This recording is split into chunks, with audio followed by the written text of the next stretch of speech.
Thank you to COPAC for inviting us. It's always nice to be here. We are a community-based organization, and we take this opportunity to come here and do other business while we come out and you guys fly us out here very generously. So thank you for that. I want to talk about a drought in the city of Cape Town. We're experiencing the worst drought in living memory. It has rained this winter, but the rainfall has been below average. So we're still in deep trouble.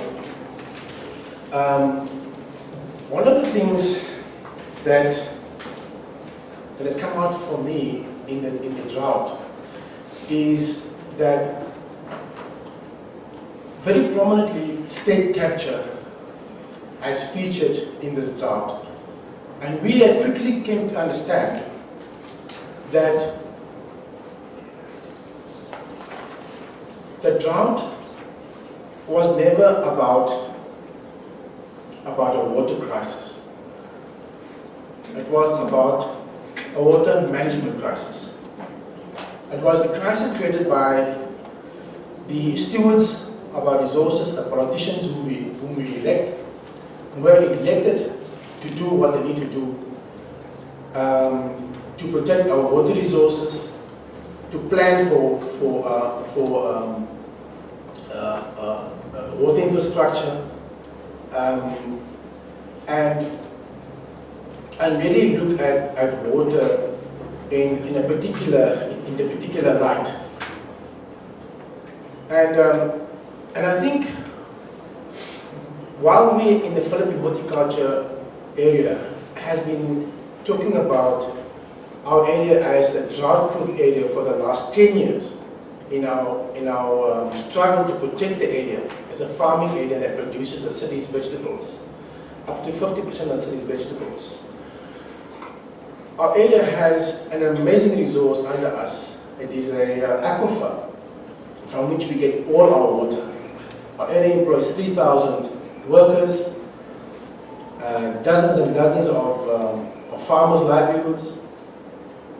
Our area's income is in the contribution to the local economy is in the region of 484 million rands. Directly and indirectly up to 800 million rands. And our city supplies, and our area supplies the city with its basic food needs. And yet, over the last 8 years, we've been battling with the city and the province, who have given permissions to developers to pave our area over, and we stand at the cusp of losing this area. And the only thing that is between losing this area is our High Court case, which we are now engaged in with the city and the province and developers. So our story resonated very well with everybody in the city over the last year, because we could show that the city and the province has mismanaged our water resources. And that the blame of this is passed on to the ANC, households using too much water, wasting water, and this discourse around saving water has completely ignored and concealed the cities and the provinces' responsibility in managing our water resources. With regards to climate change, now we know climate change is real. We know it's impacting on agriculture. We know climate CO2 emissions are at levels that are causing climate change, and they need to be reduced. We now know that agriculture, as it exists today, globally, contributes almost 40% of greenhouse gas emissions. We know that agriculture uses 70% of our water. We know that the food system is completely captured by the corporations. We know there's enough food, but there are 40 million of us in this country that are going hungry. But this is also an exciting time, I think. And the exciting time for me as a farmer is that I can get to tackle climate change in my farming system. The way I farm, I can capture CO2 in the soil, I can produce food, I can harvest water, I can save water. On our farm, we're moving away from micro sprinklers. Within the next 3 years, we'll be going to drip irrigation. So our water savings can be up to 50% of the general norm. And I think this is hopeful in a way that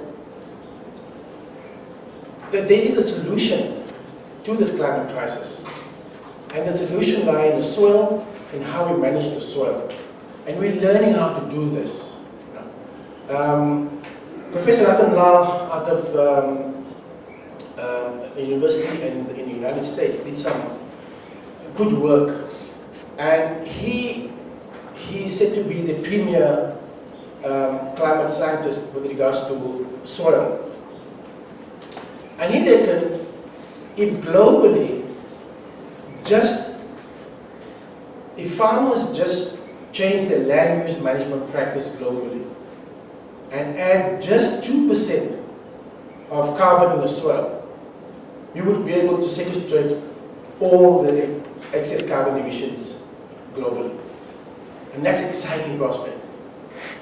And this prospect doesn't depend on expensive technology, huge investments in infrastructure. It's just changing our land use management. And on our farm, we are experimenting with these land use management practices. So that's the hopeful part of this, right? Out of the drought crisis also, we have realized that actually the way the discourse around the water has become, it's almost as we've been set up for disaster capital to come in and provide the solution. And so state capture is a huge, huge problem that we have to deal with. How to deal with this, I don't know. Maybe we can have to find some answers over here. Because now we've been told we can carry on with business as usual. Households, please save water. We're watching you. Corporates and businesses are allowed to extract water out of the aquifers and groundwater resources for all kinds of uses. And they are not properly priced. So the price of a cool drink doesn't reflect the actual cost of the water input in the cool drink, or in the beer, or in the wine, or in any item that has water in it. So we figured that perhaps it's time that we work around, and we know we have a situation where population are growing, we have climate change, and we need to deal with this. But how do we deal with this? And I think I want to propose, maybe we should be thinking about what are the principles under which we want to have to manage our water. And some of those principles could be conservation. It could be how to address social justice in water delivery. It could be communities taking part in developing the plan for water, developing a water plan. And this talks to democracy, it talks to deep democracy, as opposed to a state-captured democracy driven by the elites. So I want to put this out there, that perhaps what we should be thinking about around water is, what are the principles that should be guiding us in developing a new water plan? And hopefully out of that we can then have a strategy, build a strategy on how to advocate for it and to demand it. Thank you.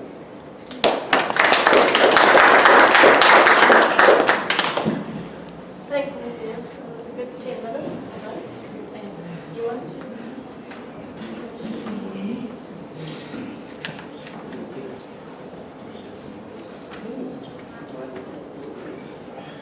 All right. Thank you very much, comrade. My name is Ayanda, Kota, from the Unemployed People's Movement in Grahamstown. Well, I'm going to try to put together the water crisis and the climate crisis and the food crisis in our country and in our municipality. It has been on television and in media that people in our municipality are drinking contaminated water. It's contaminated because it has got E. coli.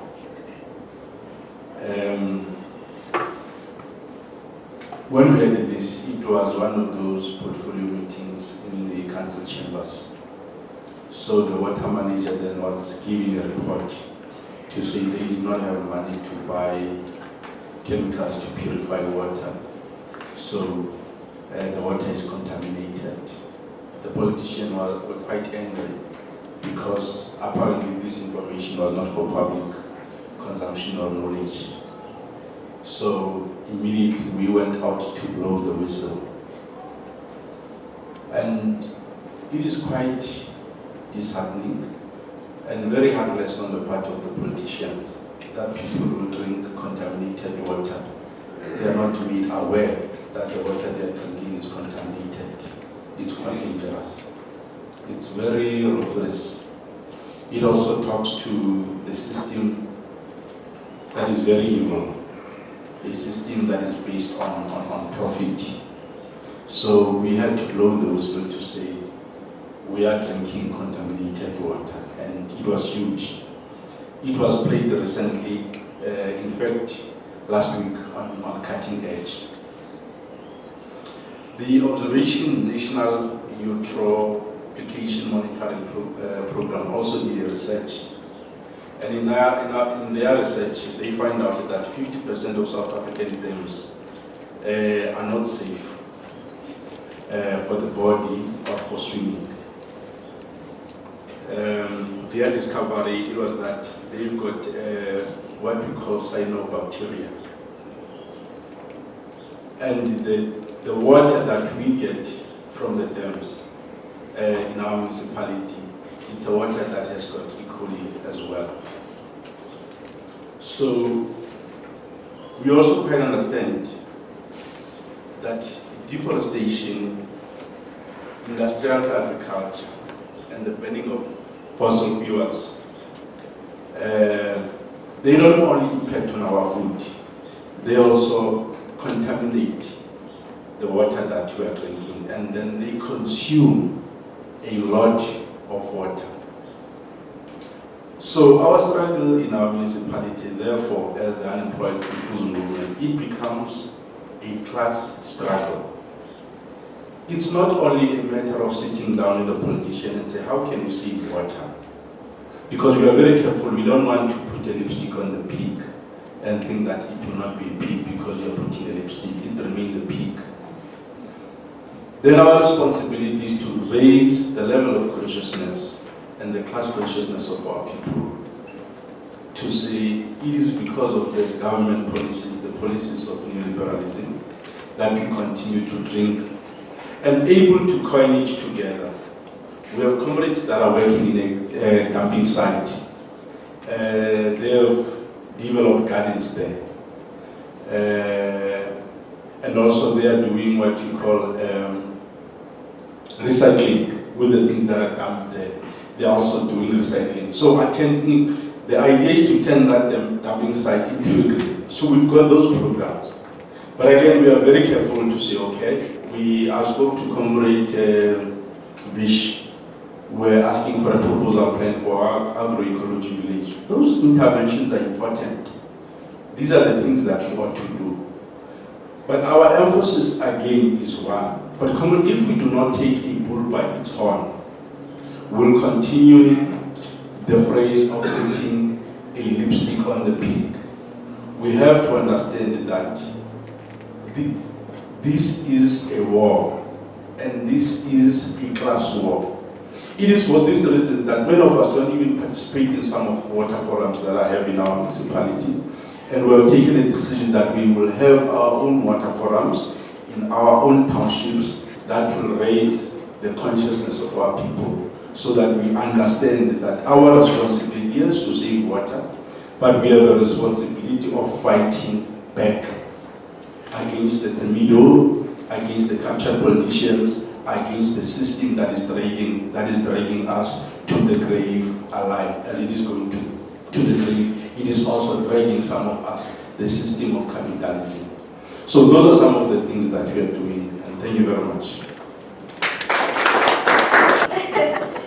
So I think many of us would know that our Constitution has some very good aspects to it, and one of which is that it says that the water belongs to all of us. And that it's ours. It literally is our water. And government acts as a custodian of it. So in actual fact, they should be consulting with us when they're selling it off to the mines or to industry. And because they're custodians, when it's polluted, in my view, they are then solely responsible for fixing it. Although I think the private sector needs to jump in as well. So our Constitution sets it up. So when we say these things about the commons and we're saying that water belongs to all of us, we're not just dreaming. It's in our Constitution. I just want to talk about the state of water here, and then I heard day zero mentioned a few times, but day zero for whom? And then part of what COPAC has been doing is looking at, we have this drought, how do we deal with this drought? How do we arm our activists to then work from wherever they are? And that's the empowering communities and activists, which leads nicely into water justice and sovereignty. So globally, we're living on a planet that is water scarce. But it's water scarce, but it's also unequally distributed. So you have areas, yes, that don't have a lot of rivers, etc. But you also have areas where governments have taken control over that water for particular uses. So 1/3 of the world's population live in water-stressed areas. And believe it or not, by 2030, there'll be enough water for only 60% of the global population. So when you say 2030, it sounds far away, right? But we 2018 now. That's 12 years away that there's going to be the stress on our water. In terms of South Africa, we all know this. We've done this in geography, so we all know this, that we're quite a water-scarce country. We're the 30th driest country in the world. Our average rainfall of 450 millimeters is 50% less than the global average, which is 860. And our state, so not only are we water scarce, but, and I think some of my colleagues have spoken about that already in comments, Ayanda has mentioned it, is that the state of our water ecosystems is also in a problematic state. So a lot of rivers have E. coli, a lot of rivers have high levels of pollution, acid mine drainage. It's not just so we've got rivers and streams that are polluted. We have wetlands that we are building on top of.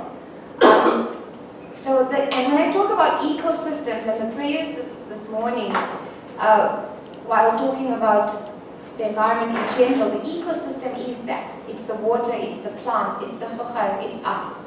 We're all part of that. And so 60% of that is threatened. We're experiencing enormous pollution from mining, from large-scale agriculture, so not the sustainable farmers, the big monoculture, and then South Africa's addiction to infrastructure development. We need houses, but if you look at Sandton, they're not building houses there for the poor. Construction infrastructure is just going, and it's just riding roughshod over everything.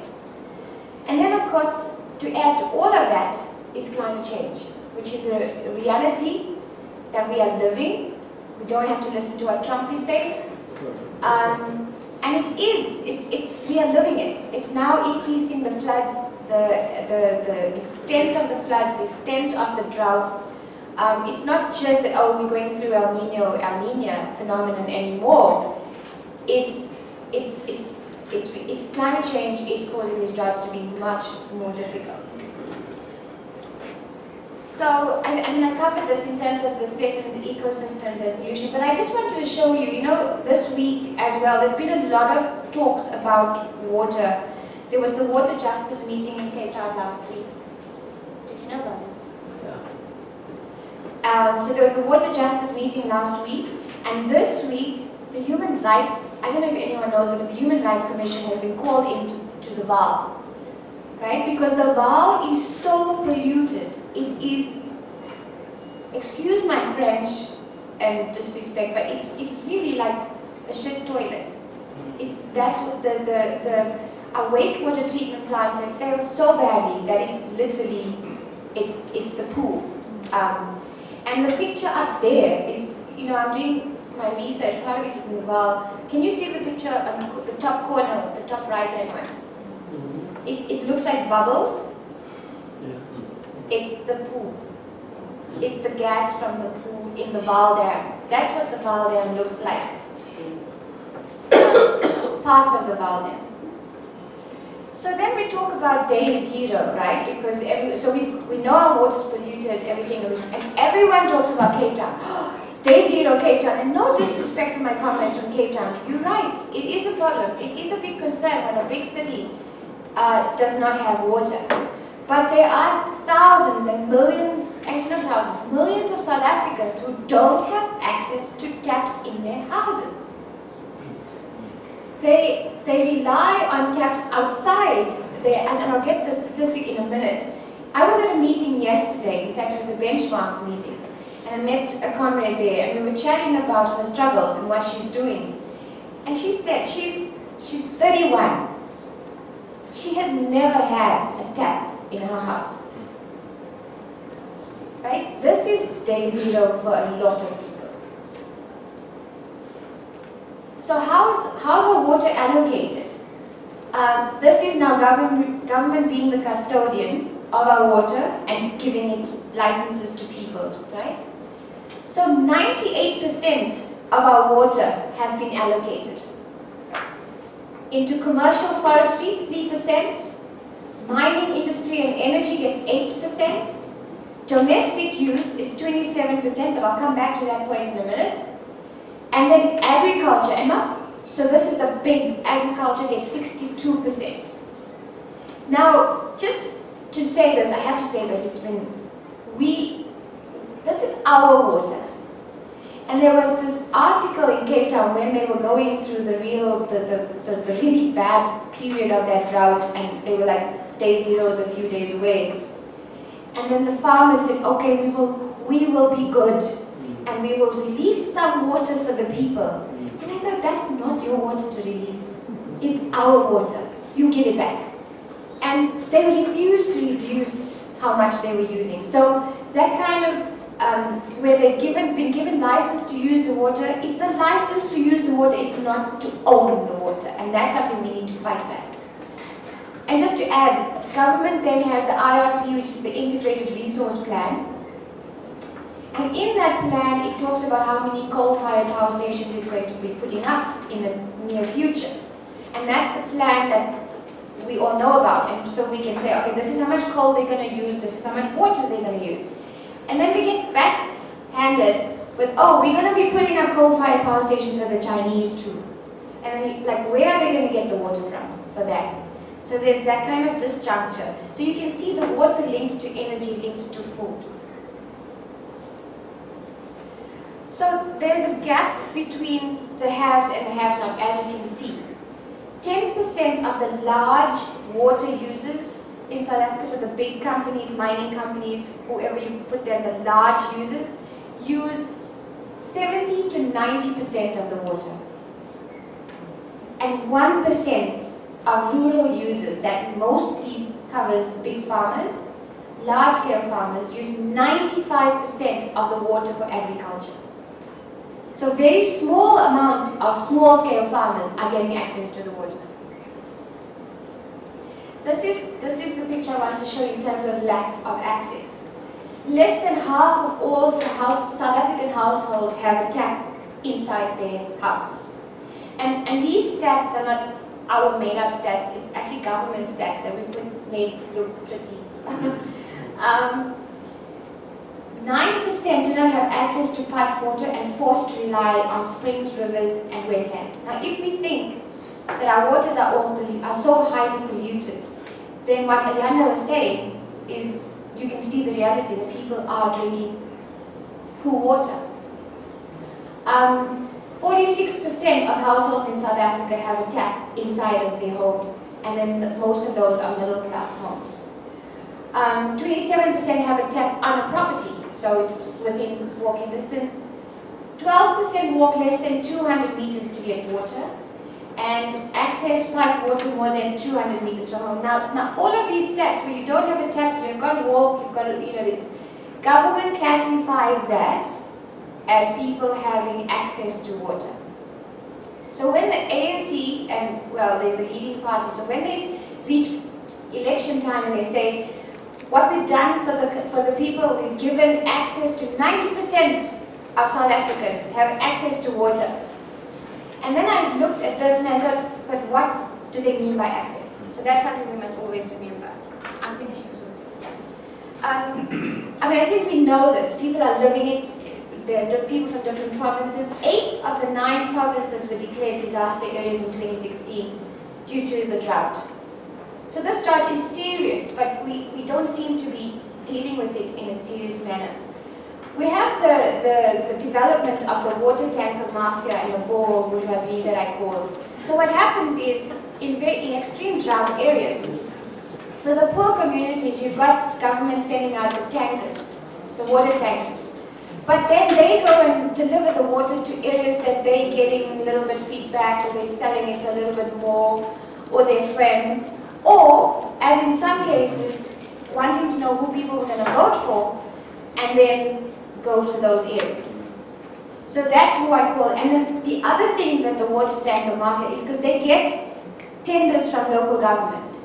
They were destroying the pipeline so that they could continue with the water tankers. And then the second issue is then you have the middle class, the drought, we just put a borehole. And then it creates this elitism with the water, because dropping a borehole is no cheap affair. So you can have a borehole in your house, and governments, because of the desperation of the drought, the desperation of the infrastructure falling apart, when people are saying, can I have a borehole to get some groundwater, they're like, yes, go ahead. But it's creating this division of the haves and making it worse.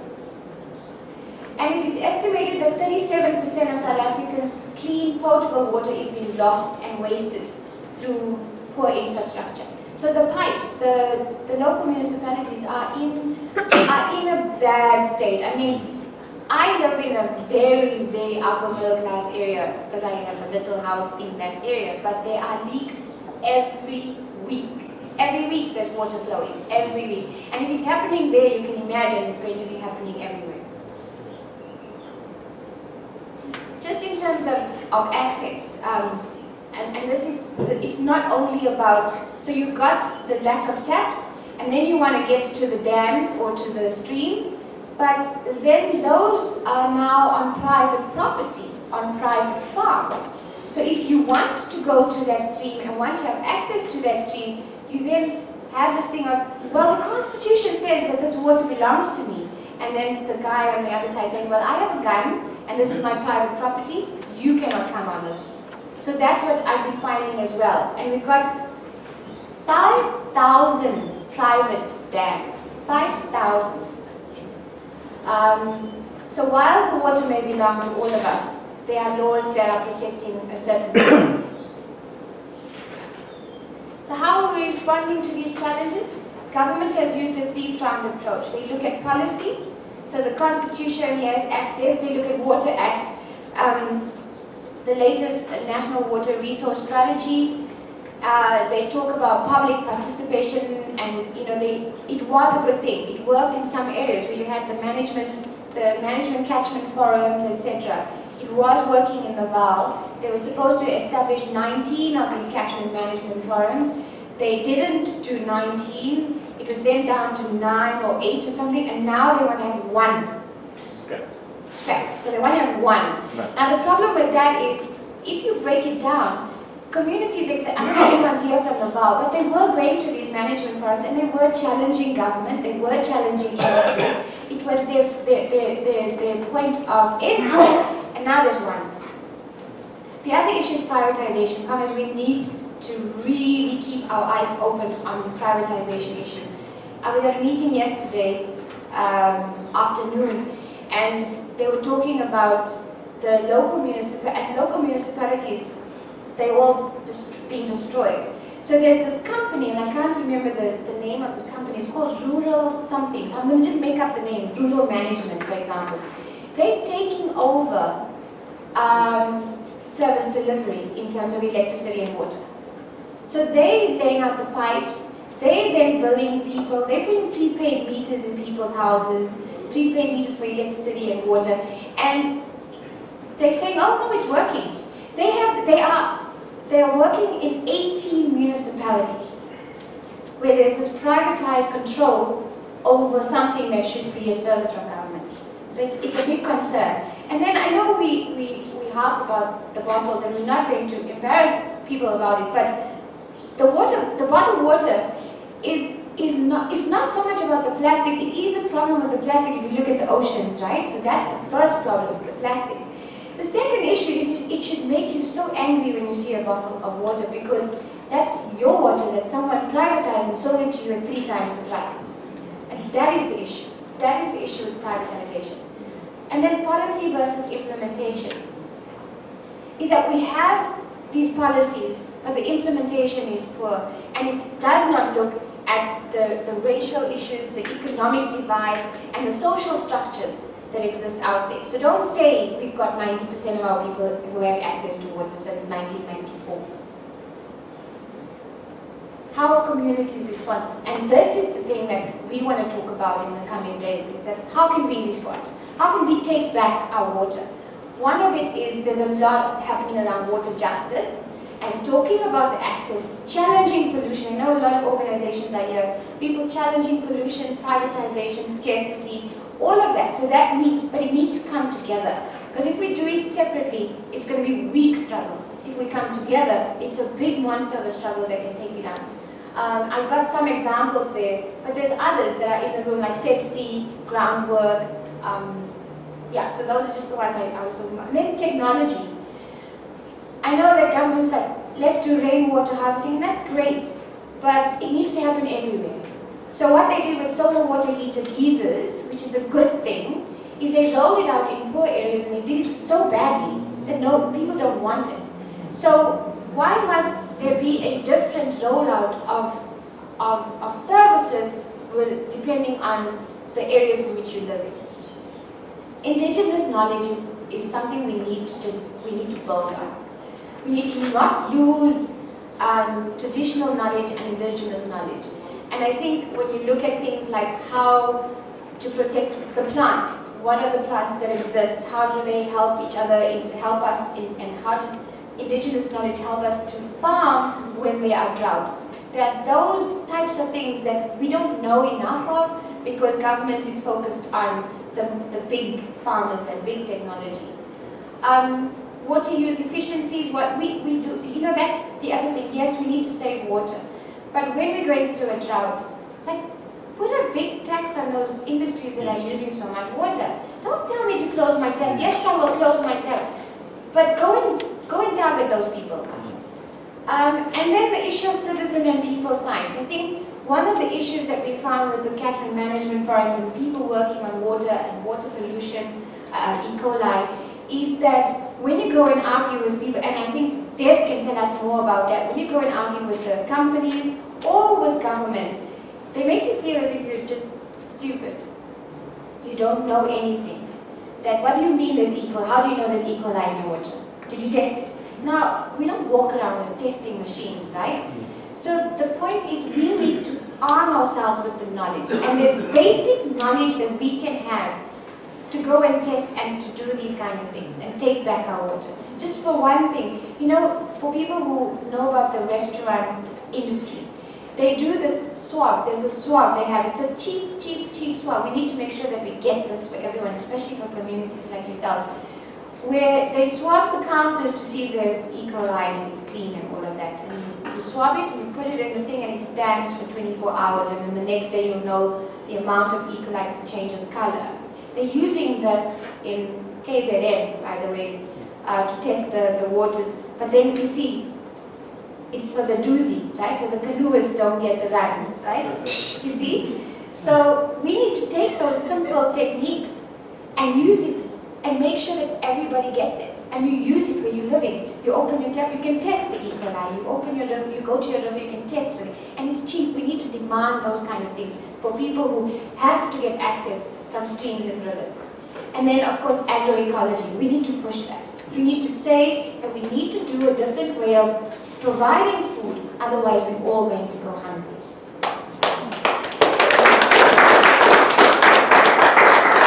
So, on that note, that was I think my last slide. So it basically is that we can't do plasters. My little nephew, he's not little anymore, he's like 21, but when he was small, like 3, when he'd get hurt, or if I say, no, you can't have it, and he'd cry, and I'd say, I'm sorry.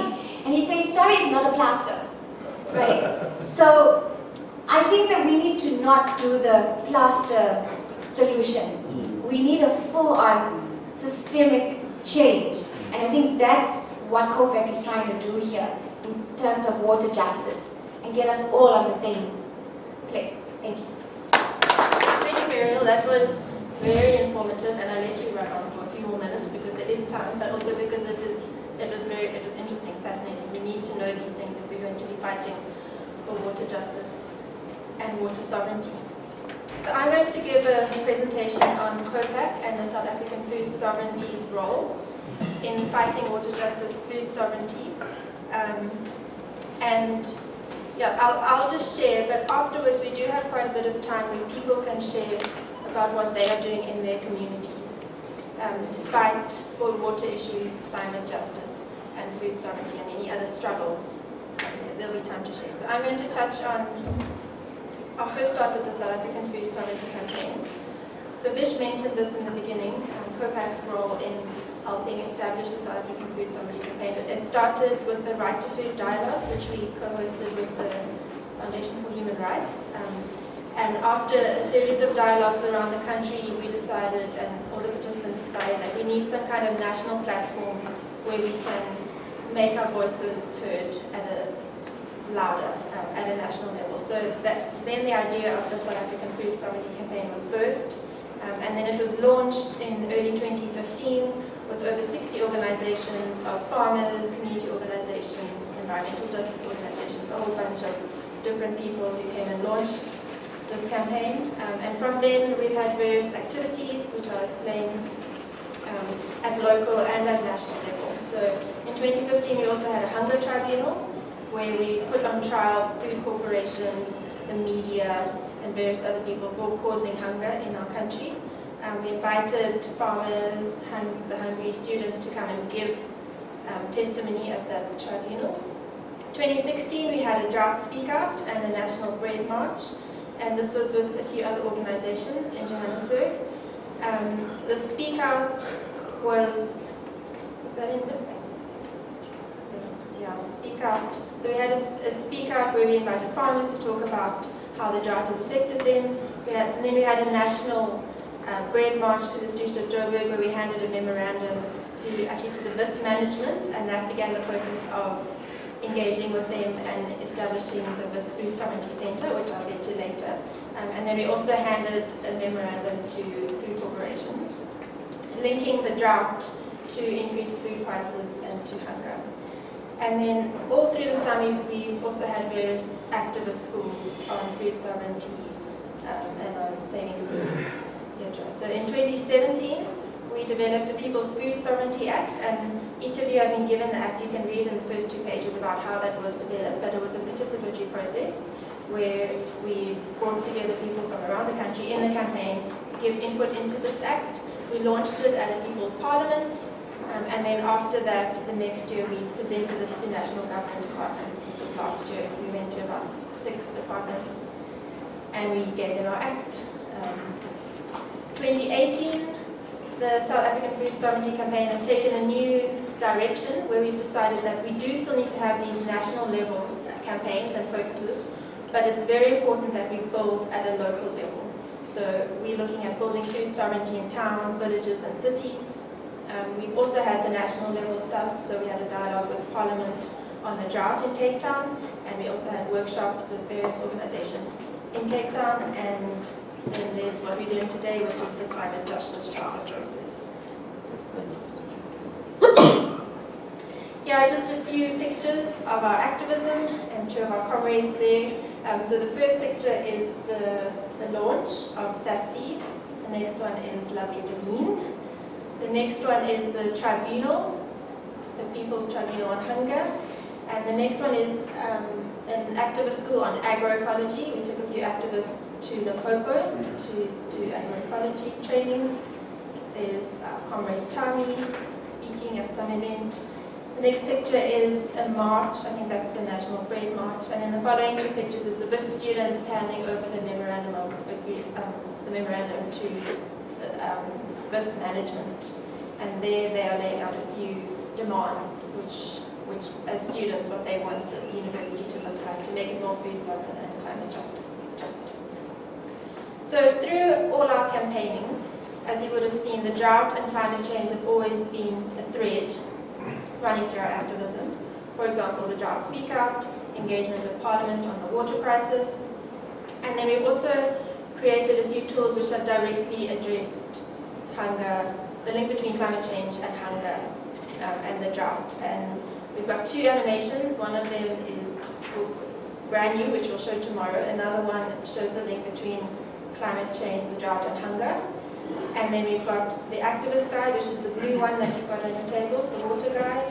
And then in various newsletters, we profile drought issues and climate change issues. So in this next slide, I'm going to show you the animation. There's been a long drought. The food crisis is deepening. Why? Is this just unpredictable Mother Nature's doing, or are there other forces at play? The hidden story behind hunger, why we need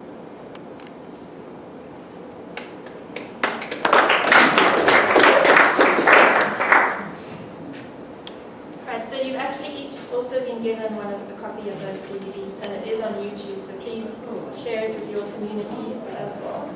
So that's just one of the tools that we created, and I'm going to get to the others just now. And as I mentioned, SAFC is now in a phase to create alternative pathways from below.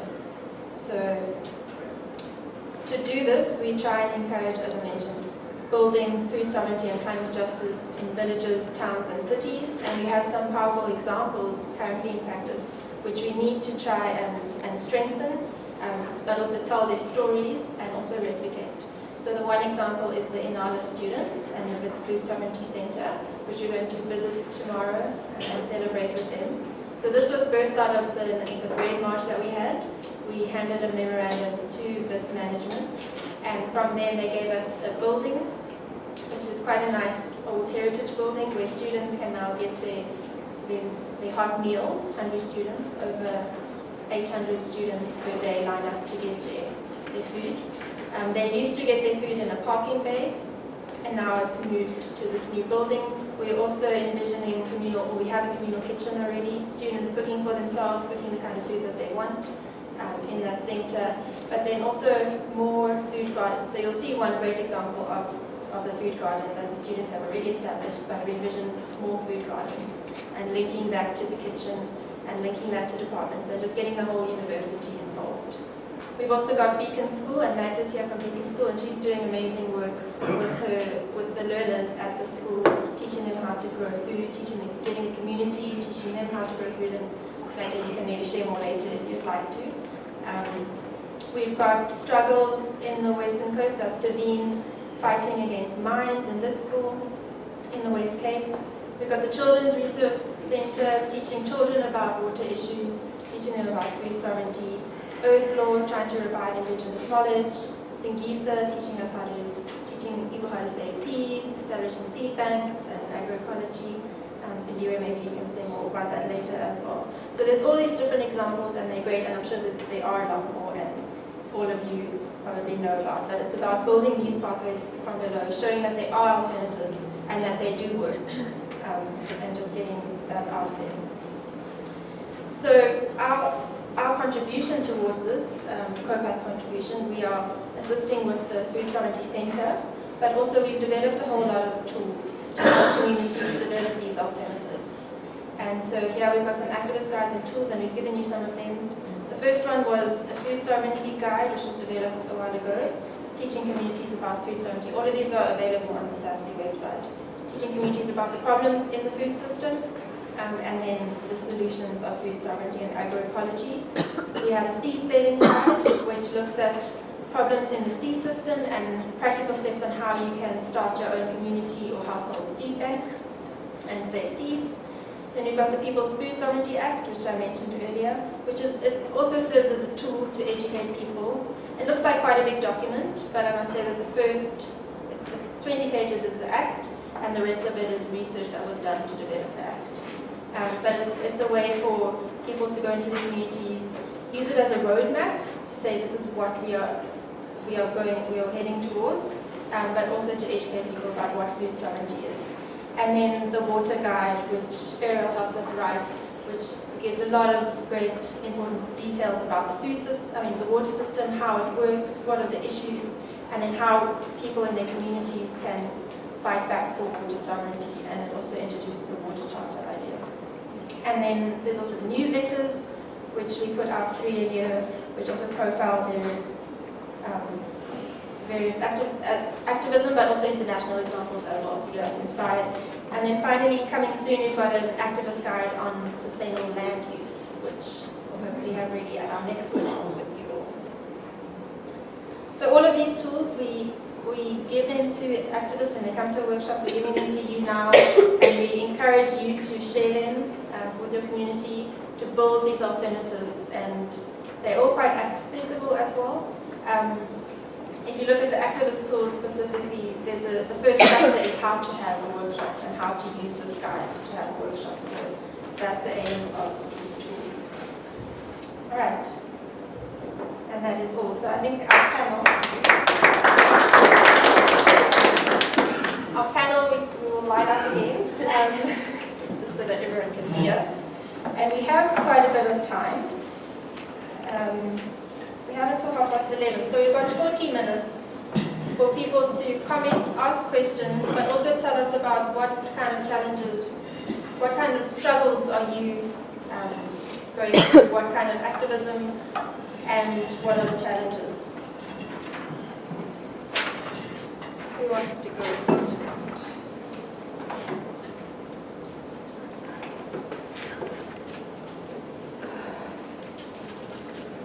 If you would just say your name and which organization you're from.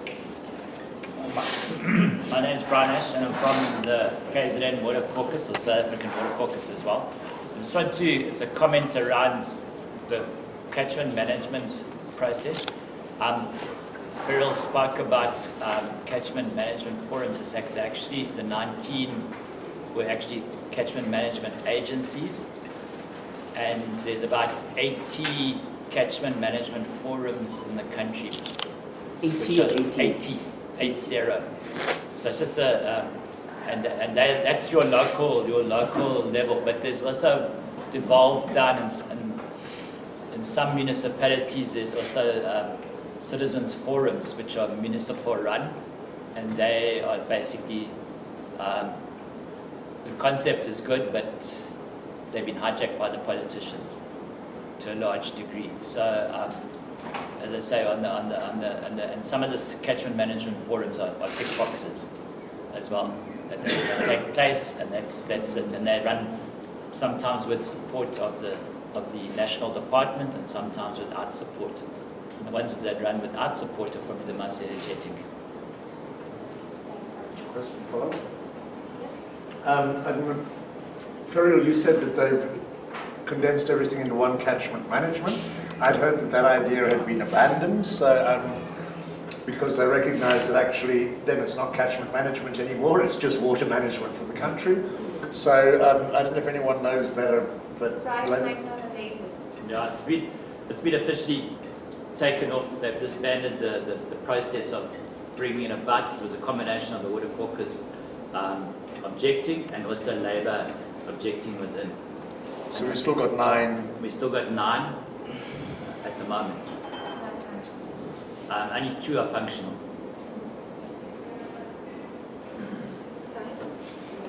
Okay, hi everyone. My name is Tabet Lamini. I'm from Mpumalanga, in a certain village called Dwaleni. We have a small farmer cooperative which is called Askutulisane, which is a Swati name. I'm coming from a deep water scarce village. As I speak, I'm coming from a meeting last weekend where the village was discussing the issue of the scarcity of water. People are really suffering on that area. Fortunately, in the site of our cooperative, we managed to drill a borehole. So we assist the community there. But where we are working it's a multi-purpose agricultural center where there is also an abattoir, a chicken abattoir, which consumes a lot of water, about 35 liters per bed, of which it's a huge liters that we're using, because sometimes we are slaughtering even 300 beds per day. So sometimes the borehole runs dry. So what I would like to say is that really this workshop is very, very much relevant to our situation, and I've heard the presentations that were presented. Really, they're sort of eye-opening, and most of the facts that were mentioned there. I think we need to go down there with my community and try to look at some alternatives and some other ways of having water, maybe implementing the water harvesting systems and all other systems that can work for the community. But really, municipality there is failing, 100% failing the community of my area in terms of supplying water to the people. I've got a question to Nazeer, one of our panelists. He has just mentioned the drought in Western Cape and linked the drought with the state capture and the issue not the drought being really the challenge, but the water management. I would just like to some explanation there that how really, because drought is a natural disaster, and state capture it's a self-made disaster, which is caused by those other guys who just left the country in trouble. So I don't know whether maybe he's linking it that God is being angry to them so that he stopped the rain. I don't know, but what is the linkage there? That's the question, and assist me on further managing the issue of water. Thank you. Yeah, maybe I can answer Tami's question. I'm with the Imran, I'm with the Consumer Action Network, and also involved in the Stop City of Cape Town campaign, which is specifically focused on the water and the zero. And it's a classical example of using a natural disaster for water privatization. And the City of Cape Town imposed in February this year level 6B tariffs and water restrictions, which the restrictions came from national government, but for 6 months the City of Cape Town lied to all the citizens of Cape Town, telling us that the punitive tariffs linked to level 6B restrictions is imposed by national government. And we all bought that. And with this level 6B restrictions came the rollout, the mass rollout of water management devices. And as a consumer activist in our space, we were faced with pensioners suddenly sitting with water bills of over 200,000 rand, with monthly water bills of 45,000 rand, which just totally irrational. On top of that, we saw the City of Cape Town justifying the drought for the desalination project. And on that desalination project was uncovered from within the deep DA insiders. And part of the whole debacle around Patricia de Lille was around the desalination project, where technology was being bought from an Israeli company that promised the DA 600 million rand kickbacks for next year's general election. So we can see the nature of state capture, Stami, is so entrenched in how the system is using every opportunity and every disaster to exploit maximum private benefit and also political benefit. And our water struggles are being politicized and used for political gain. We now see the ANC taking on the DA in a class action against the high water tariffs. So it's also part of a political gain. And our struggle should be bigger than, that we want to depoliticize the right to water. And then also the whole issue of the punitive tariffs, just keep going back to the punitive tariffs. By a fluke of luck, Radio 786 interviewed, what's the guy's name? Sputnik Matau, the National Water Department spokesperson. And for the first time he said there's no link between the restrictions imposed by national government and the tariffs imposed by the City of Cape Town. And we all jumped up and down, and within a week the city reduced the tariffs to level 5, which is still ridiculously high. So we're finding, and then on top of that, we need to take notice of the fact that the city over-recovered in the past financial year over 1 billion rand from water tariffs. And they underspent more than 1.5 billion on water infrastructure from their budget. So we see the total incompetence, and the city of Cape Town is just one municipality, but across the board is the total mismanagement of our water resources by municipalities that have been captured by private business interests. And the example of especially the installation of water management devices has been totally outsourced to private companies, and they just rock up at your door and they install this without your permission, and next month you get a bill for 4,000 Rand for the device, and on top of that your bill has gone up by 4,000%.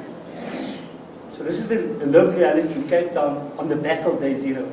So Day Zero was basically a propaganda campaign used to privatize water in Cape Town.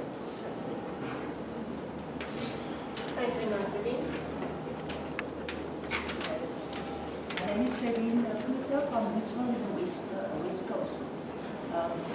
The situation around about water is, like Iman said, is a way to marginalize us as rightful water users, owners of water. The situation in Cape Town where the government decided to put water restrictions, and that was last year during March. They say no, we're gonna be very strict on farmers who use water for irrigation. But if you follow the pattern, what they are doing is after the harvest season, then they're gonna be strict. Like for instance, now it rains every week. It rains, and even we hear from the Department of Water and Sanitation, there's no more water restriction because it's time for the vineyards to grow. And it seems from our perspective, it seems that government make provision for farmers who farm with grapes to make wine and make the tanks full. Because from November, December, it's harvesting time until end of March in the Western Cape. And then they make wine. And it is a way that they put us in a bad cycle of using products that is harmful to us. Because in the community in Western Cape, most of our people who are very, very poor are addicted to cheap wine. And this cheap wine is putting our people in this cycle of the multinational corporation by saying, we will force you in that cycle and you will not get out of that cycle. Because, and even people don't get jobs because with this water restriction, most of the white farmers chase our people away from farms. Government support farmers, white farmers, by giving them support like drought help, but not the workers. They put the workers from the farm and dump them in informal settlements. Government is not looking after them. So this is a bad situation. It's not about there is a crisis in Cape Town. There is water for use, but the water is not coming to the communities. The water is allocated to the mining companies, and also the white farmers are using the water. Small-scale farmers, they give us instruction, no one can irrigate their farms. So, and even for us who receive state land, we are not entitled to get water license because all the water license at the moment is already allocated to white farmers, and they are stealing the last water in the dams. They are stealing that water. There's no one from the Department of Water and Sanitation who monitor this, the dams and even the rivers and the canals. No one is monitoring that. But the farmers are continuous using the water. So at the end of the day, they want us to save water. We are the people who use very less water, because if you are looking now at the moment, how are we wash ourselves? We are not using showers because we live in poor communities. We don't use showers, we don't use baths, we are using the small buckets to wash ourselves. And then they say, you must save this water, because one bucket of water, the whole family must wash in that water. And that is a way that diseases will come. And then we will sit in the clinic, go for the cheap medication, and make ourselves sick. So at the end of the day, it's also a way of marginalizing and make sure that the population in Western Cape, for instance, colored communities are marginalized by saying, no, the population mustn't grow, because if we are heading for civil war, then the population will be so sick in our areas that we are not supposed to fight the struggles. So if we say agroecology and food sovereignty, we must speed up the process, what we believe in. So the system that the government and also multinational corporations are forcing us into, we must step out of that system by saying we've got an alternative. And at the moment, are we really pushing our alternative at a very fast speed, or are we just having the talk shows and lectures and saying, no, you see, this is what we believe in, but are we really speed up the process? And that is one of the topics that we must concentrate in these few days so we can go forward with this discussion. Thank you. Thanks, so we'll let the panel respond to you in a few, and then we'll take. Yeah, and then those two. I want to respond to the comrade's question about how state capture is linked with the drought. Imran Bukhari did a fantastic job. I mean, he underlined exactly what's happening. And basically what's happening is that the crisis has been used for disaster capital to make profits out of this and privatize our water. That's what's happening. And who's paying? The poor is paying, farmers are paying. Who? Which farmers? Black farmers. The stats on the Department of Water and Sanitation study on access to water for black farmers is at 7% nationally. Only 7% of black farmers have access to water in this country. And there where we are farming, where we have access to water, the land is being sold under us. So how do we get to this day zero scenario? And how does it link with state capture and the droughts? We know the science has been clear. City officials have waiting in this question around water. Provincial officials have waiting around the water. Conference after conference have been done all over the Western Cape around the issue about water and food security. I attended at least 5 of those conferences in the last 10 years. So the signs were there, the warnings were there. The city and the province understood very well that they need to diversify the water supply if it's going to keep up with demand on the one side and also how to deal with climate change. And we can't build any more dams in the Western Cape. All we can do is just raise a dam wall here and there and move water around the 5 dams, and that's about it, right? So really the focus of where this new water is going to come from is something that was never put in the public domain. It was always about saving water. It was never about, so how are we going to come around and build and meet the demand of water in a socially just way. So that was never part of the discussion. The end game was desalination. And the desalination thing was running in the background all the time as the solution to the crisis. Right? And so things like, and our area is a good example of how that worked. So while we have an aquifer that we, after 2 aquifer seminars in 2013, 2017, 2016, where scientists identified this aquifer as an amazing resource, which, if protected and managed, right, could supply the city with 30% of its potable water needs, and supply the farmers growth as farmers grow their needs in the Philippine horticulture area. That was completely ignored, right? And so you have to ask yourself why. And the answer is very clear. It's because a market-driven solution is being applied and is waiting in the wings to provide a solution. And who benefits out of this? Is the elites and the politicians who have deals going with these companies. And Imran talked about 600 million rands in the GS electioneering coffers. The elections is next year. So there's a link between the drought, the water crisis, and state capture. It's very clear for us in the Philippine area, and we want to be part of the conversation of how are we going to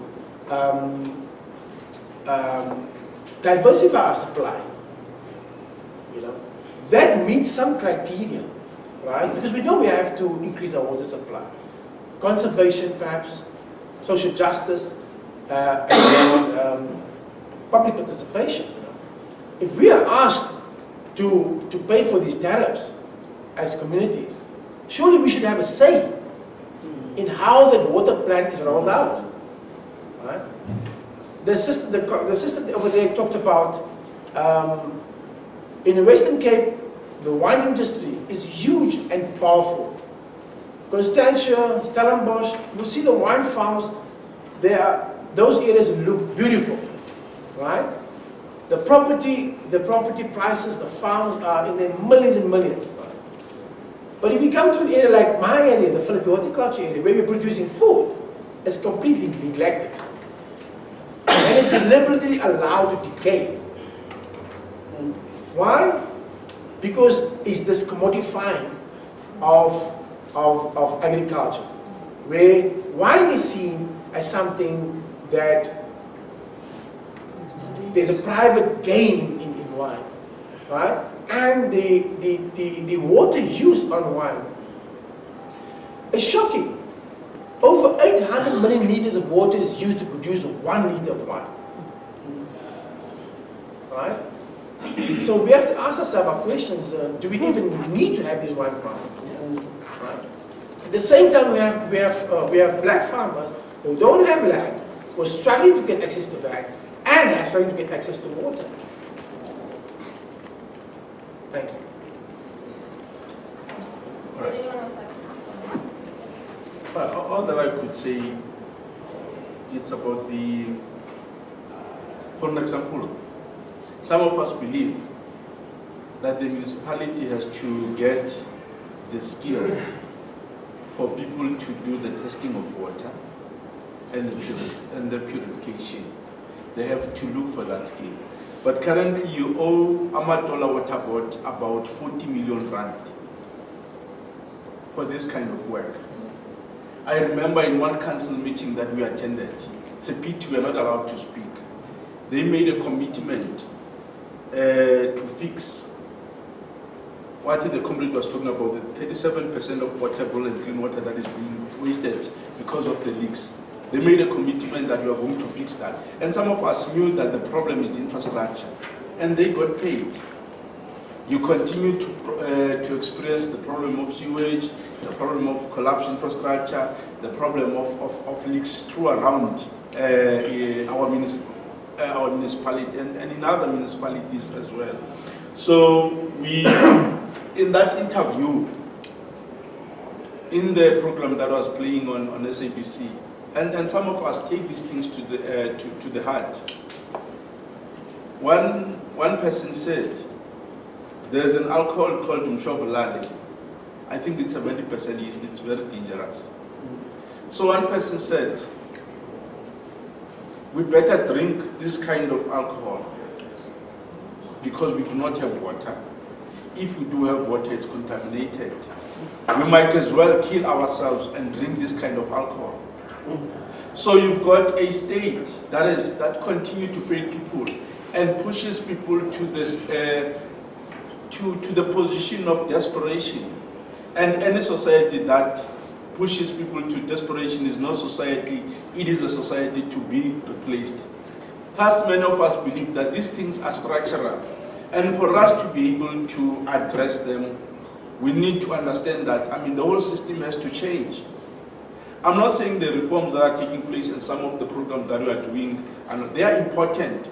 But as I keep on making this point that, I mean, the ecosystem of our water in this country, it's scary. So up until we get to understand that while we do these parallel programs, we also have to raise the consciousness of our people that this is the only way. We are not going to I mean, the corporate and the multinationals are not going to repent tomorrow. That's a point that Comrade Bish was making to me, to say let's start working together on water conservation or water saving, etc. Their system thrives on profit. Their system is based on greed. The very system that has placed humanity under threat in terms of the climate crisis that we are talking about in this meeting.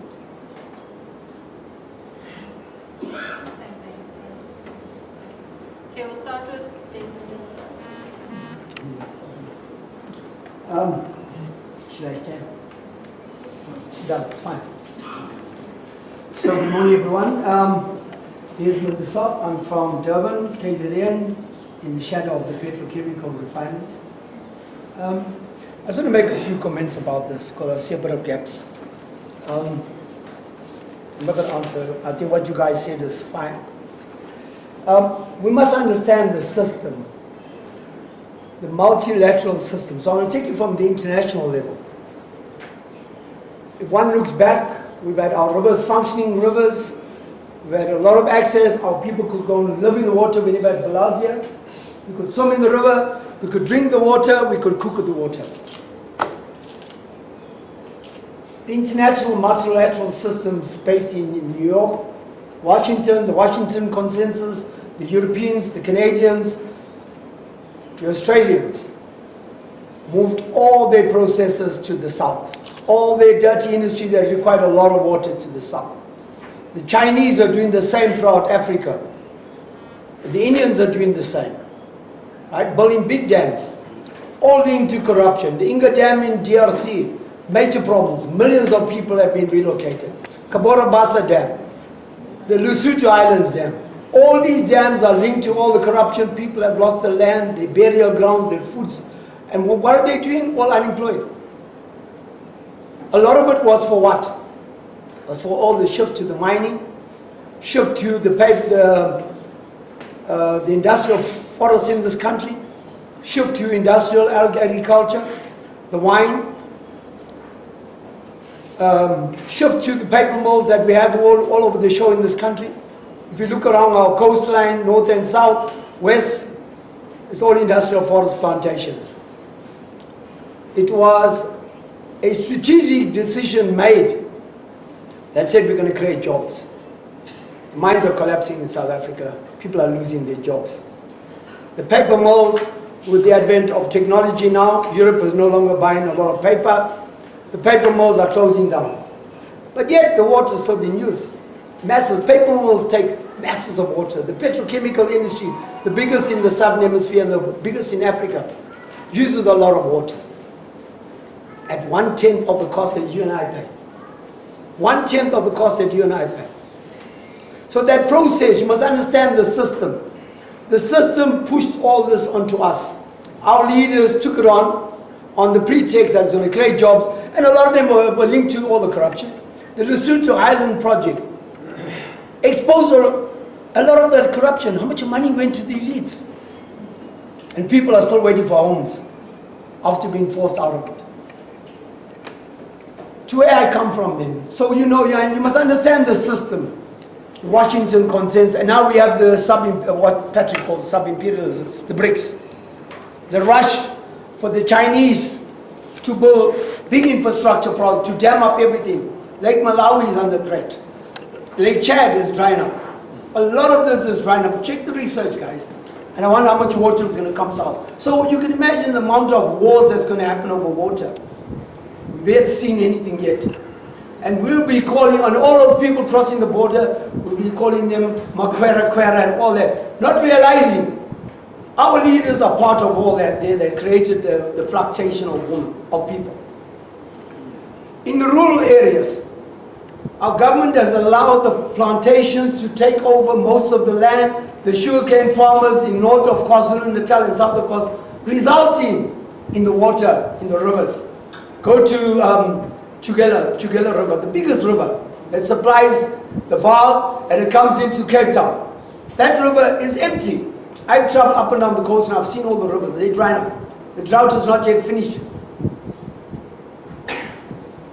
A lot of it has to do with the big infrastructure projects and the projects, right? So let's start with that in KZN and in the country. Why we see that the projects were never maintained, the infrastructure projects were never maintained, and the budgets were shifted.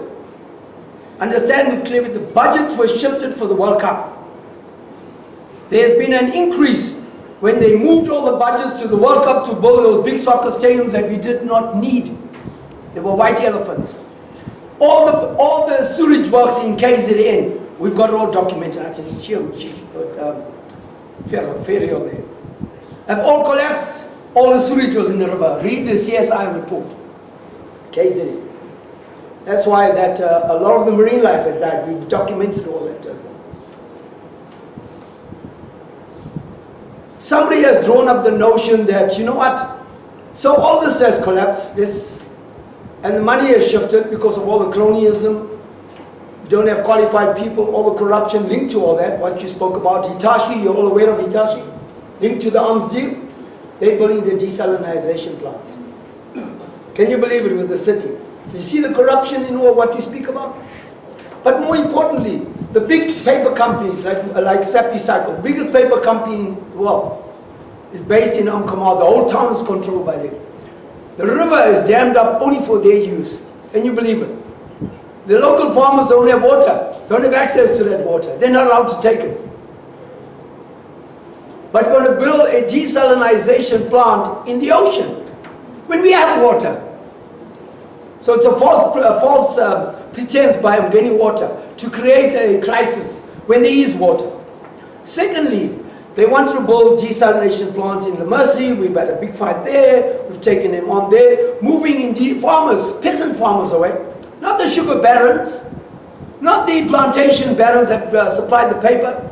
No, they move local farmers, small farmers that supply fresh vegetables at very cheap cost to the people. Move them out of it on the pretext that you're in a flood zone or you're in a drought place, you need to move. The big dams that were built, the silt is higher, so when it rains, the water goes over. They don't maintain the dams. So where's all that money come from? They create a crisis so that we all fall for it. There's no water now, we all rush. And water is a basic human right that the United Nations stated. No one should be deprived of water. And despite our progressive and Bill of Rights in South Africa, no one sees the need of water and to fight for it. Now, we've got to be careful of all this privatizing water, which is this. Why is it that most of the companies from Israel, Veolia, is in Durban, is in Joburg, privatizing all this water of ours, making money out of it, but people don't have access to the water that's God given to all of us. We need a huge campaign around this here because there's moving no disconnection and privatizing, even the council. The entire government, don't blame whether it's DA or ANC, they're all in it. Let's put them in one box. They have privatized the water and they've squeezed the poor. And if they cut off the entire block of flats in Durban, they put a standpipe, you have to walk down 9 floors to pick up water from the bottom and carry it up. Because the cost of water has gone up. This year, they put up a 12% increase in Durban for ordinary poor people. And the big users of water are exempted. Because some of them are shareholders. Look at the money trial, the paper trial on the money. They're shareholders in these big corporations. They're part of it. They sponsor the mayor's things or the premier's things. They sponsor these big events. Those big events we don't need. So you must understand how the corruption works and how the system works. If you want to do anything, you have to dismantle the system. How would the World Bank Oversight Committee come to Mutupi and Kusili, come to the World Bank and say, no, well, we warned them. but we still gave them the loan. What did you do about it? Oversight committee couldn't do anything about it. They done nothing because they couldn't do anything. They gave the loans, and now we have to pay for those loans in a water scarce area of the Waterberg area, where we got Medupi and Kusini. And the same thing they're going to do with these private generators, and the same thing they'll do with the Chinese. They're creating a crisis so that we can bring in all these people, take over our land, take over our resources, and we are open.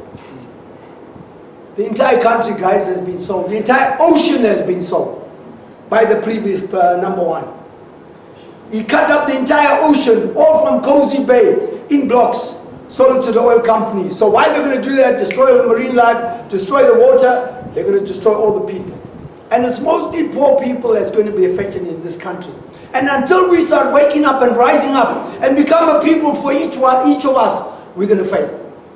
Until we start doing that and looking at the system and not praising this government that is corrupted, that is doing all the nonsense, we should stand up. And if we don't do that, we've only got ourselves to blame.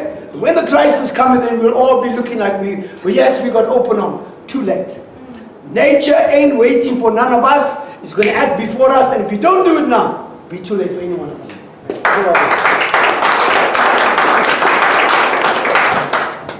Thanks, Desmond. So next, Mashile, do you still have something to say? Yeah, thanks. Annalise, Susanna, and then Brian. I think we should not be panel, we should be around table. Yeah. You know, really. Yeah. Thanks. I was touched by Ferrial issues of the management of water. By having that, we got some water truck mafias. I mean, where I'm coming from, there is a lot of this issue. Because what's happened is that I think it's the politicians are taking the contract from the local municipality to provide that. But at the same time, they charge that water a lot, and some of the water is not clean actually. So we got the problem in the area of Mapela and that area of Mopani because of these connected politicians. Because we don't manage the water. The municipality, Mahalaguna cannot even manage the water very well. So, as a response to that is that in Mopani we see a lot of government giving a lot of money to the district municipality, which is but at the same time is that money is not allocated to develop water infrastructure. They develop they steal a lot of money. So you find that the community, although they're in the IDP, they say they will get the water, they cannot get the water because of poor management and poor lack of planning from the municipality at all. The second part is coming to the issue of that they work with the community to plan the water infrastructure. And you find that they don't even consult the community. You know, they got that group of ward committee which they just work with them, and then they don't consult the community as a result of that. So they work with their own people. Those people, they cannot even accuse the municipality or the mayor to say, here is the issue of water. So they just work with them. So now we got the problem of consultation and accountability as a result of that. The last thing is that as a result of that, now the community in the area, because it's a rural area, and there is a water, there is a lot of resources for water in the area. Volkswagen is a strategic water resource area. So community, a lot of groups drawn the water from the streams or the rivers in the area. So as a result of that, now one of the things is that we benefit, we drink water from the streams, which the water is not even tested. We just assume that maybe it's clean because it's just coming from the river. But the question is that if someone pollutes that water, we are in trouble. All of us are in trouble. So we are looking to expand that, but to ensure that we put purification plant as a community. you know, we contribute money so that we can put them. But the question is that we need to engage this. We need to engage with the municipality. What's the role of the municipality if the community is doing that and the municipality, it doesn't even care about that? So they drive by the politicians. So one of my appeal is that we need that support of the Ferrial. We need that support of the presentation so that we can able to argue with the municipality on this issue.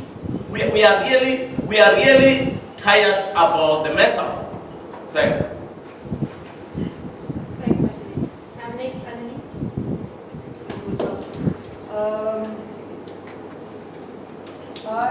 My training as a Sangoma happened in Punduland in the village. I stayed there for a year, and it was a small village without running water or electricity. So part of our training was to go and fetch water at the stream or the fountain every day, and walk uphill in the bucket and downhill uphill with them. And of course, also fetching wood in that way. It was extraordinary training. That was the Pundu training. Also, I initiated in the Swazi training, which I did around here in Kwatema in the township, which was in a way further water training for me. And I'm taking on from my sister in Woodsville there, where people at 4 o'clock in the morning, they have water in the cooker thing. You wash in a baskom, and then you go out to your job in the corporation, and you sit next to maybe an affluent person who's had a shower and everything. That person who's had that shower doesn't know where this other person come from, because they're nice and clean and they're dressed, and they don't know that that person got up 4 o'clock this morning to make hot water to wash in a baskom. Yes, so, but what I was wondering about in particular, of course, these inequalities irk me, and then the whole messaging of saving water. The poor, as someone, I think, Ferrial, you had the statistics of how many people still live like with one tap or so. It's relatively high. And of course, whilst the inequality of that kind of thing, and then affluent people, mostly white, will have probably between 10 to 50 taps just on their property or in their house. That's irksome, but my question would be, are we then saying that the poorer communities must get more taps and more water pipes? Shouldn't we just simply say that the taps of the richer should be restricted to 1 tap per property or something like that? Because surely we can't, I don't know how water resources will hold the aspirations, water aspirations of the more poor communities to all have taps and all of that. I don't know if we can do it. To me it seems, and I've read here, as our living standards rise, we consume more of Earth's limited resources, and it's this illusion of rising of living standards, which has become like a holy edict almost, that you have to wash every day, you have to this, that, this, that, this, that. This whole thing of cleanliness is next to godliness, which is bullshit. So that was the one thing that I wanted to say. Should our strategy be to start tying off pipes, to locking up pipes and taps at the more affluent suburbs and so on? I can't comment on the farmers and all of that, but certainly like political sense what you're saying. I'm now at this stage of my life, I'm coming from a suburban space, and I'm wondering about the water use there constantly, which is like really sky high. That was the one thing. The other thing that I just wanted to comment on the CD earlier, which is on the CD, the hunger CD, that depicted the men sitting next to the road and the bakkie going past them and leaving them in the dust. And then they go home to what seemed to be a village situation, and the woman is sitting there with a baby, and he comes back empty-handed, and so on. I found that depiction a bit worrying, because in my experience, it's usually the women who carry the water and the firewood and is responsible for the food. Where here, it seemed as if the visual tactics here was more that the men are responsible for the food and they come back empty-handed, where I mostly saw women really scrambling around in that way. They come back potentially empty-handed. So for me, it's a bit of an incomplete picture that I don't want to bring down, because I've seen men sitting next to the road as well, and my heart breaks when I see that. So I think that is definitely part of the truth, but I think it's a bit skewed in terms of depicting them as, in a way, the sole breadwinners, because they simply aren't. The other thing that I wanted to comment on, and in the spirit of our universe and our cosmology, I think we should start training ourselves not to use derogative terms around animals, pigs, and so on. If you really look at it, animals and probably insects are the most marginalized creatures on this planet at the moment, and it's going to drop us in the dwang, especially if the insects are not protected. We really need them for our ecology, so they are extremely marginalized and under threat. And I think we also need to try and train ourselves in our thinking, not to talk about animals as beings with a lesser spirit and sacrificable, or being a symbol of filth or something like that. And I think it's just personal training. Certainly for me as well, when I started realizing that, I tried to train myself not to talk in that way, but to have respect for, as I said in my prayer, please assist us to understand that there is no lesser form. And it's important that we really know that and be powerful in that, because if we are powerful in that, we will affirm everything and we will push that agenda. So we are out of time, but we did still have 3 more comments. Are they short? I'll make it short. Okay. So, Susanna, did you still want to say something? I can wait. Okay, you'll still wait. Okay, Brian. Okay, mine's just a follow-on from what Des was saying about industrial tree plantations. In our catchments around the country, we've got illegal plantations and alien plants that clog up our waterways. And they suck up a heck of a lot more water than the 3% of industrial plantations. These are as a result of either the plantations being in the first place, that they wouldn't learn, and nobody is really worrying about that too much. And then the alien plants, and that also creates a problem. The other thing that I wanted to touch on is around how government sees water. They can plan and have their strategies and they can consult with us. But when it comes to implementing a policy, process, or strategy, they develop what they call the master plan. And that's the latest catchword they put out there, is they've developed a water master plan for South Africa. They put that master plan out over the December period last year, end of last year. Nobody could consult on it. There was no consultation, there were no workshops. And yet they said, right, that's signed off now. And if you speak to the department, that's their thing. Never mind the NWRS2 that went through extensive consultations to develop the strategy.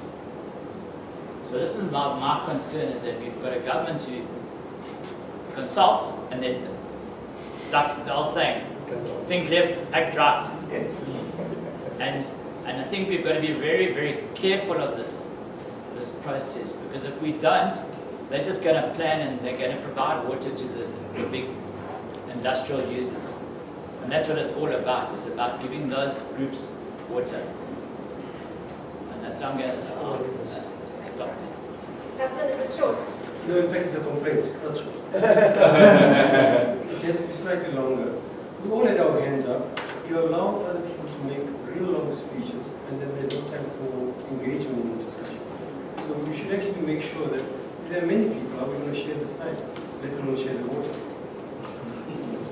That's all. One in the back? Me? Yeah. Okay, thanks. I'm Aaron from the Eastern Cape Water Caucus. I just want to touch on one of the things that Ayanda raised by saying that the municipal manager in a sort of a meeting exposed the municipality by saying that they don't have money in order to clean the water. And I think that that's not the actual truth. If you still remember that DWS contracted Amatona Water to assist with the development of infrastructure in Grahamstown, and they were contracted for 5 years. But still up until today, the infrastructure problem is still there. And as the Eastern Cape Water Caucus, we had several workshops in Grahamstown trying to expose the problem with the municipality, because the issue then, and it is still there, it's mismanagement of money. They don't use the money for the purpose that the municipality received the money for. I think that's one of the issues. The other part is like, we all spoke about state capture. But state capture was something new. During the time of the National Party, the state was captured.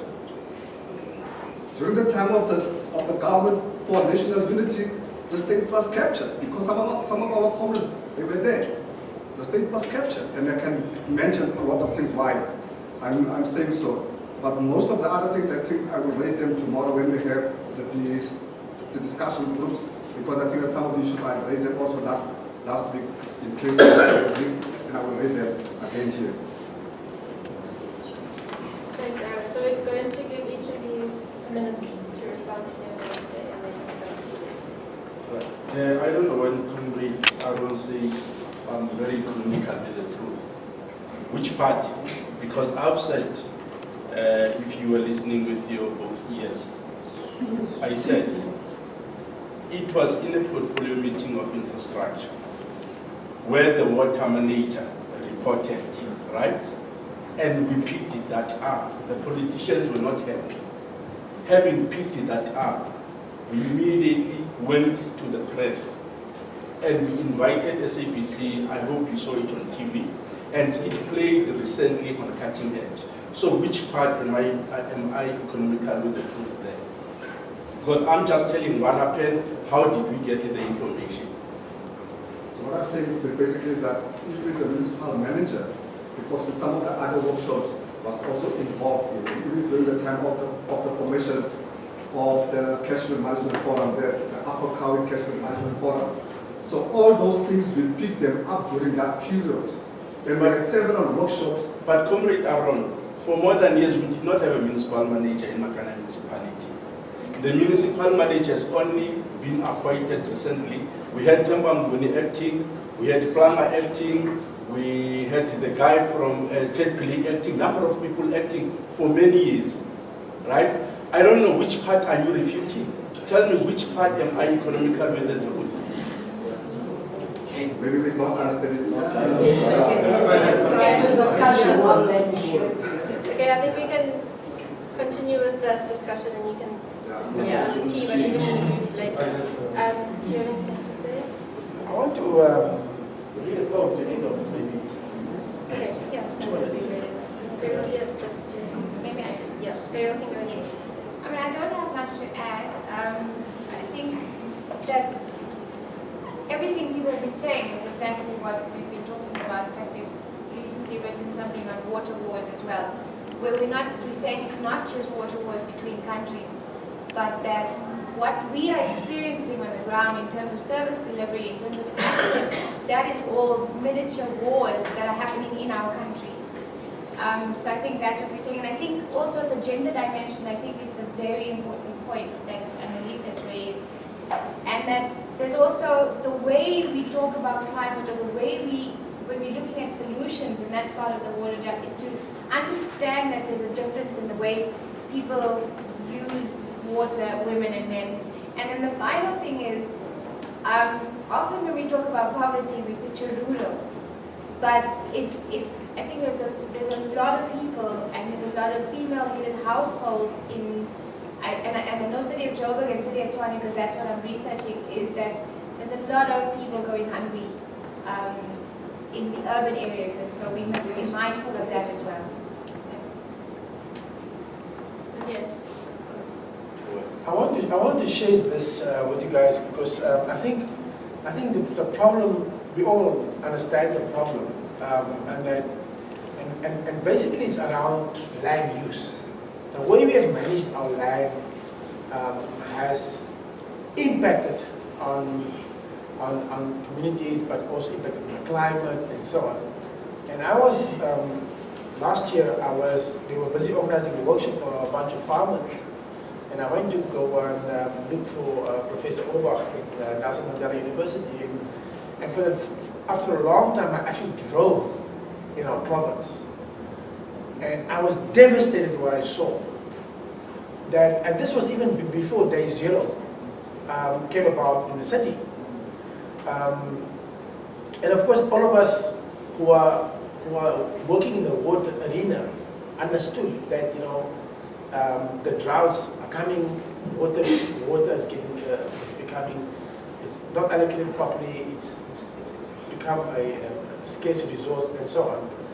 And I was so moved by just driving through the landscape, Beaufort West and those areas, that I just couldn't, it felt like, the earth there was a war, the soil is blackened. After a war, you see in the movies, you see that soil, everything is dead, and the soil is black. And I was moved to write this, and I think this is part of the thing that the challenge that we have to deal with in trying to, address water justice. I am soil, colonized, apartheidized, privatized. I lay before you, overgrazed, over-extracted, understood. I am exhausted. I have nothing more to offer. My rivers has turned into tears. My skin was once lush, now turned into dust. Say a prayer for me on your way to the city. Tell people I'm coming. And after that, Day Zero was announced.